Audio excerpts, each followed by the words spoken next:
He calls himself Count Guy DeMontfort. When we met him last, this silver-tongued con man was under arrest for bilking wealthy women in Beverly Hills. But now police say he's up to his old tricks again, breaking hearts and bank balances. Doug Bruckner finds him in Texas. He says, oh, by the way, I'm Richard Dreyfuss's cousin. I look like Richard, except I'm a little bit more balder. He's also fatter. Look who's back. I don't even know what it's about.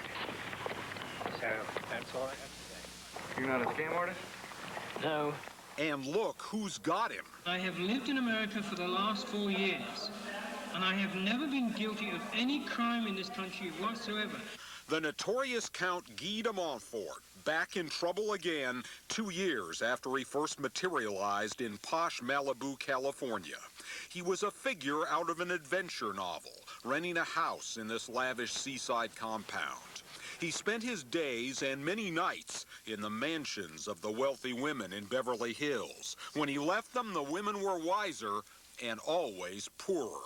He has an incredible facility with women. I mean, it's just astounding. In one date, he'll take them out, and then he's engaged to them. Now, I don't know what that is. I mean, he's not the most attractive man that ever lived. The Count said he was an author and big-time movie producer, and soon he turned his fundraising efforts from lonely women to his neighbors in Malibu, including Robert Carrington and his daughter Daisy.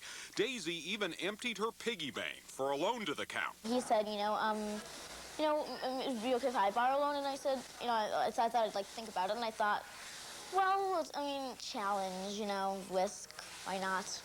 I like to take challenges, and I lent him $100 and something. But when he repaid her with a bad check, she planned revenge for herself and all the others. Daisy and her dad arranged a big party for the Count in one of Beverly Hills' finest hotels. And we thought, why don't we have drinks first? Because we think that criminals always should have a last meal or something like that, or a last request. All the Count's friends were there. They toasted him with champagne. They laughed at his jokes. But Daisy had arranged a special surprise for dessert: the police.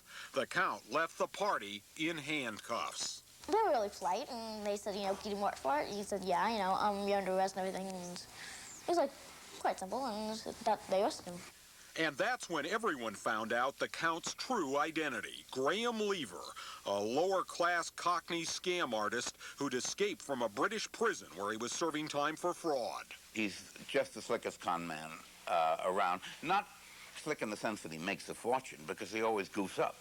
In jail in L.A., the Count was facing prison in 2 countries. That might have been curtains for a lesser rogue. I walked out of the open prison. Okay. And that's the only thing I wanted for, and they've never, ever bothered to extradite me. In fact, they gave me full permission and my passport to come to the United States, and you can check that with the British Consul General. But the Count wriggled free when his trial ended with a hung jury, and he escaped being sent back to England when he filed for political asylum. In the meantime, the Count was cited in Arizona, Nevada, and finally Texas. He can be a real ladies' man. Woo. You can see in San Antonio, you date a lot of guys. It's the jeans, the boots, the T-shirt. Hey, what's happening? Let's go out for beer and tacos. You meet this guy, he's got the English accent, takes you out for a nice Sunday brunch. It's like, that's a nice change. Texas is where Karen Smith met the Count through a singles ad. Guy and I were never romantically involved. He felt I was too heavy. How do you know? He told me. He says, you're too fat for me. But that didn't stop the Count from moving into her house while he allegedly worked his schemes all over Texas. How many women did he go through while he lived with you? About 6. One of them was my best friend. And they were going to get a house. Matter of fact, he told her to go look at rental houses and that they were going to get married. Susan's a hard-working single mother who doesn't get out much. When she answered a personal ad from the Count, she fell hard for his suave accent and his patented line. He seeks his prey through these ads. And when I first met him, he just wined me and dined me and picked me up in limousines, and I mean, he was just unreal. Before long, the Count moved in with Susan and her kids, and as always, it wasn't long before the thrill was gone. The Count ran up bills, borrowed money, and worst of all, made a play for her best friend. He felt like he had made a very bad mistake and had chosen the wrong woman. In the end, 2 of the Count's victims in San Antonio went to the police and filled out a complaint. They found him 6 hours away in Abilene. They have a third-degree felony theft warrant for my arrest with regard to some checks of mine which came back in San Antonio, okay? Which I do not deny that they came back. I was already aware of it. In actual fact, I've already started paying restitution on those checks.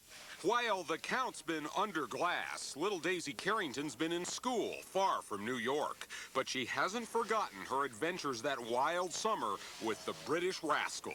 He's a professional con man, which there are not many of, you know, and it was, you know, fun at the time. I enjoyed doing it. I sometimes feel sorry for him, not too sorry. I think Daisy, my daughter, occasionally really feels sorry for him, as though he were caught in some web he can't get out of. But I think it's pretty calculated, and he doesn't have an ounce of conscience. Back in Texas, the Count is trying to make a deal to be deported rather than go on trial. And Kathy Smith will think twice before swallowing another smooth line. It's just like 2 can play the game. Except he's going to realize he's the wrong lady. I don't know, Barry. Any guy who looks at a woman and tells her she's fat is not too smooth in my book. Yeah, I don't view that as a great pickup line myself. You don't sweat much for a